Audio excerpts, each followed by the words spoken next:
Hello everyone and welcome back to our YouTube channel. Today we'll see how to add rows, columns and how to create a table on your Google Doc. If you're interested in the video, be with us till the end.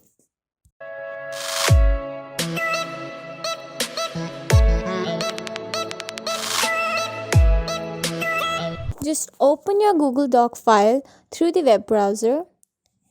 This is a saved document table that I've already made to make it easier for you to learn how to add rows and columns and even how to create a table on the Google Doc.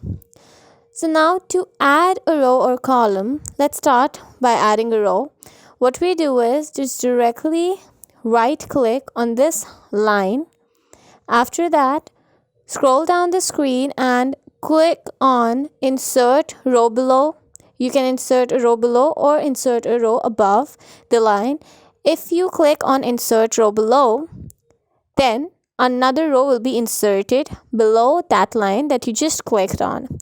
Now to insert a row above, we'll right click on this line and then click on insert a row above. Like this, a row will be inserted on top of the line that you just clicked. Now to insert columns, what we'll do is click on this line, right click on it and then click on insert column left if you wish to insert a column at the left side of this line.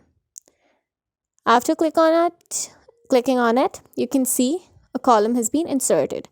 Now if you wish to do the same on the right side, just right click on the line and click on insert column right.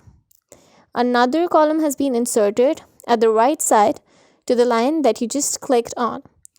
Now this was the process to insert rows and columns. Now to create a file, what you have to do is, let's just go to the end of the page.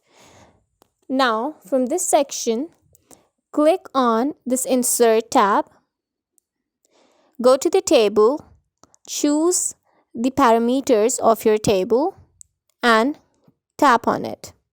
As you tap on it, you can see the table has been inserted on your Google Doc according to the format that you inserted. Now from this fresh table, you can add rows and columns as shown on the above. That's it. Thank you for watching the video till the end. If you liked the video, do not forget to subscribe our channel and hit the bell icon below so that you get notified each and every single time we upload a new video. Thank you.